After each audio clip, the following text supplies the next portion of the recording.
చూస్ country delight, live better. ఇప్పుడే country delight యాప్ని download చేసుకోండి.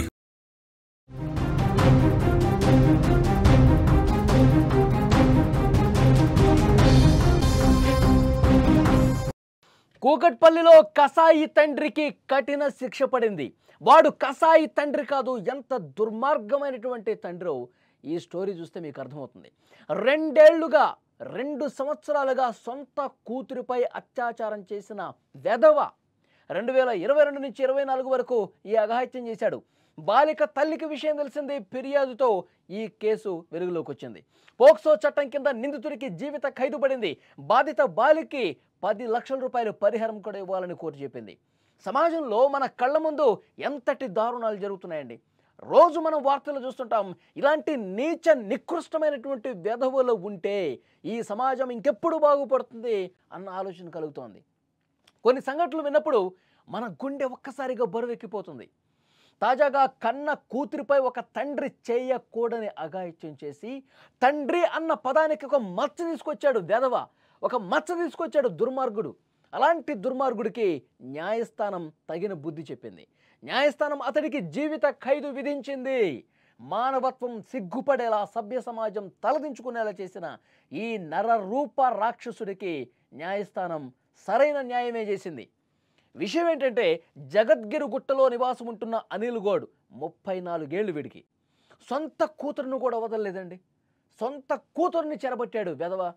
పసికూన లాంటి తన 13 ఏళ్ల కూతురిపై దారుణాన్ని కొడగొట్టాడు.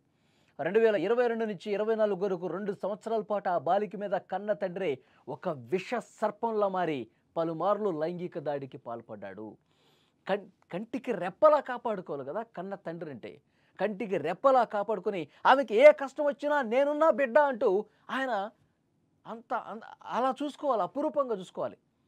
అలాంటి కన్న తండ్రి క్రూర మృగంలా మారిపోయి ఇంత దారుణం చేస్తాడా? ఆ పసిపాప ఎంత బాధకు గురై ఉంటుంది, ఆ పసిపాప ఎంత కుమిలిపోయి ఉంటుంది. 13 సంవత్సరాల పాప. ఈ అఘాయిత్యం గురించి ఎవరికైనా చెబితే చంపేస్తానంటూ చాలాసార్లు బెదిరించాడంట ఆ కామాంధుడు. కన్న తండ్రి ఈ విధంగా చేసి, కన్న తండ్రి ఈ విధంగా చంపేస్తానని బెదిరిస్తుంటే ఏడవటం తప్ప, ఒక గదిలో మూలను కూర్చొని ఏడవటం తప్ప ఏమీ చేయలేకపోయింది ఆ చిట్టి తల్లి.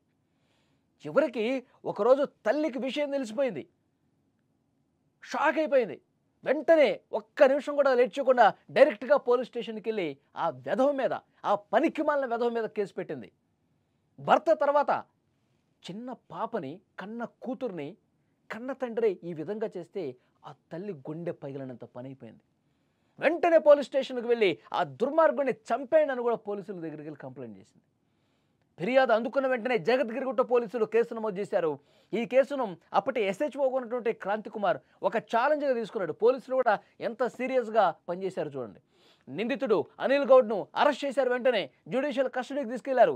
దర్యాప్తులో పోలీసులు, పబ్లిక్ ప్రాసిక్యూటర్ సంతోష్ కుమారి బలమైన సాక్ష్యాలు సేకరించడానికి పోలీసులు నిజంగా చాలా కష్టపడ్డారు. వారికి వ్యతిరేకంగా ఆధారాలు సంపాదించడానికి చాలా కష్టపడ్డారు. ప్రతి ఒక్క ఆధారాన్ని జాగ్రత్తగా పరిశీలించారు. బాధితురాలు స్టేట్మెంట్ తీసుకున్నారు. ఇతర సాక్ష్యాలను కూడా కోర్టు ముందు ప్రవేశపెట్టారు. వాడెంత దుర్మార్గంగా చేశాడో, వాడి అన్యాయాన్ని, వాడు చేసినటువంటి ఈ దుర్మార్గమైనటువంటి పనులకు సంబంధించిన ఆధారాలని కోర్టు ముందు పెట్టారు. మేడ్చల్ మల్కాజ్గిరి జిల్లా కూకట్పల్లిలోని ఫాస్ట్ ట్రాక్ ప్రత్యేక కోర్టు న్యాయమూర్తి శ్రీమతి ఎన్ అమరావతి ఈ కేసును విచారించారు. విచారణ పూర్తయిన తర్వాత ఈ దుర్మార్గుడికి చాలా అంటే చాలా కఠినమైనటువంటి శిక్షలు వేశారు. పోక్సో చట్టం 2012లోని section 5 sub clause 1 MN read with 6 కింద జీవిత ఖైదుతో పాటు 50,000 రూపాయల జరిమానా విధించారు. అలాగే section 9 sub clause 1 MN read with 10 కింద 7 సంవత్సరాల కఠినమైనటువంటి జైలు శిక్షతో పాటు 10,000 జరిమానా. ఇంకొకటి ఈ అనిల్ గౌడ్కి ఇంకొక శిక్ష ఏంటంటే సెక్షన్ 506 IPC కింద 7 సంవత్సరాల కఠిన జైలు శిక్షతో పాటు 10,000 జరిమానా. మొత్తం ఈ జైలు శిక్షలు, ఈ 3 జైలు శిక్షలు వేశారు. ఇవి వేయడంతో పాటు బాధితురాలు 10 లక్షల రూపాయల పరిహారం అందే విధంగా చూడాలని కలెక్టర్కు ఆదేశాలు కూడా న్యాయమూర్తి ఆదేశాలు జారీ చేశారు. ఈ తీర్పుతో బాధితురాలికి న్యాయం జరిగిందని లాయర్ రామకృష్ణారావు తెలిపారు. ఒక్కసారి లాయర్ మాటలు కూడా ఇప్పుడు మనం విందాం. స్పెషల్ కోర్ట్ పోక్సో కోర్టు వారు లైంగిక దాడికి అత్యాచారానికి గురైనటువంటి ఒక మైనర్ అమ్మాయికి సంబంధించిన తల్లి పెట్టిన కేసు ట్రయల్ జరిగి ఈ రోజున శిక్ష విధించబడడం జరిగింది. 3 సెక్షన్స్లో ప్రకారంగా జైలు శిక్ష విధించినారు. 506 బెదిరింపుల కేసులో 10 సంవత్సరాలు, 7 సంవత్సరాలు, 10,000 రూపాయల ఫైను మరియు అట్లాగే జీవితకాల జైలు శిక్ష విధించినారు. ఇంకో సెక్షన్స్లో 7 years వరకు శిక్ష విధించినారు. మొత్తంగా అతను జీవితకాలం జైల్లోనే ఉండాలి. ఈ కేసు వివరాల ప్రకారము అనిల్ గౌడ్ అనే ఒక వ్యక్తి తన ఒక సొంత కూతురు మీదనే లైంగిక దాడి చేయడం వల్ల ఈ కేసు తల్లి పెట్టిన కేసులో శిక్ష విధించబడ్డది. విక్టిమ్ 12 సంవత్సరాలు అప్పుడు ఈ లైంగిక దాడికి పాల్పడ్డాడు తండ్రి.